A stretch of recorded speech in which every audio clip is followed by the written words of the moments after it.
This video was created by VinylicPuma of VinylicPumaGaming.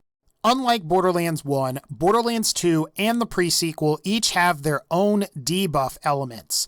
Borderlands 2 has Slag, which in addition to turning enemies purple, also increases the amount of damage that you deal to them. The pre-sequel, on the other hand, has Ice or Cryo element. Cryo element can freeze enemies in place and makes them more vulnerable to both critical hit and explosive damage. Now, as you can imagine, the latter can be quite powerful and generally complement Torg weaponry. Today I'm going to be discussing what I think are some of the best Slag and Cryo-only guns and weapons available to the player from both Borderlands 2 and the pre-sequel. Obviously, no Slag in the pre-sequel, no Cryo in Borderlands 2. Although I do wish that happened. Please make that happen, Gearbox.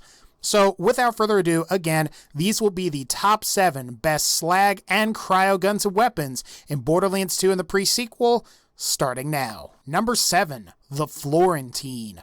While this is definitely my least favorite gun on this particular countdown, the Florentine is a fairly nice E-Tech dual Slag and Shock element SMG. There's a good chance if you like Maliwan E-Tech plasma casters that you may also like the Florentine. I'd also recommend you choose the Florentine over the Tulane because while both guns have similar properties, the Tulane slags the user, making it difficult to use in Ultimate Vault Hunter mode.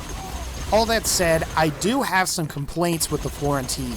The first is that if you don't have the right weapon sight, the muzzle flash while firing can make it difficult to fire and accurately target critical hit spots, because you just can't see anything. The second, like all E-Tech weapons, the Florentine consumes 2 ammo per shot and has roughly the same magazine size as many other SMGs in Borderlands 2.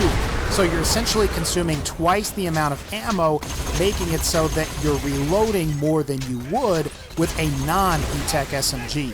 Now, if you are curious, you can acquire the Florentine in the Dragon Keep DLC for Borderlands 2 from the Seraph vendor. It's a pretty decent gun if you want to spend the Seraph crystals. Number 6, the Gub. I'm sorry, the Zim. So I'm pretty much convinced that despite the appearance of the Zim in this video, the Zim is essentially the Gub from Borderlands 2.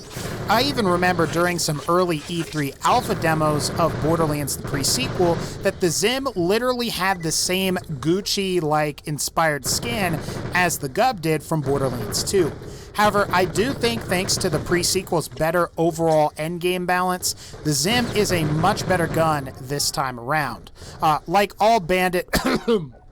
scav weapons, the Zim has an insanely high magazine size for a pistol. The variant I have here easily clears 150 bullets per magazine, which is better than most assault rifles, SMGs, and pretty much any other weapon type from both Borderlands 2 and the pre-sequel. Otherwise though, the stats are fairly normal, and when it comes to accuracy, it's actually a little bit below average. I've found that I really like a Zim pistol on Nisha, as it's a weapon that you can dual wield with ridiculously high magazine size. And it's safe to say that you're pretty much guaranteed that if you use this weapon during Nisha's showdown, that you won't have to worry about reloading at all. The Cryo-only element also pairs well with her Tombstone skill, as critical hit damage is boosted by the Frozen status effect. If you can get one of these, the Zim is a nice gun. Number 5, the Phrygia. So the Phrygia is Borderlands the Pre-Sequel's answer to the Slag Ax SMG from Borderlands 2.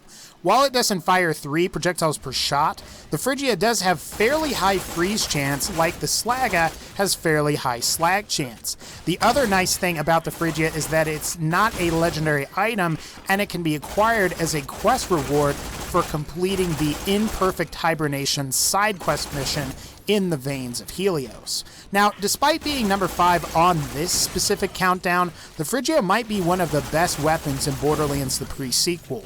Almost all characters can make great use of the Phrygia.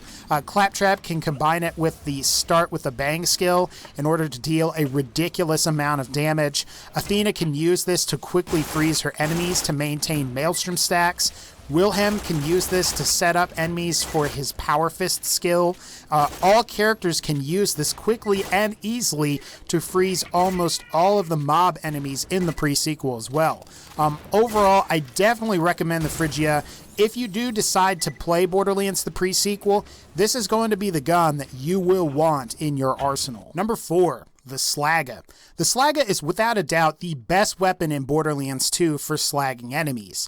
The Slag Ax fires 3 projectiles per shot at the cost of 1, and it also has very high slag chance. You're pretty much guaranteed to slag anything, regardless of whether you have a low-level version of this gun or not. And for that reason, you can actually get a low-level Slag Ax and play through some of the later difficulties with relative ease.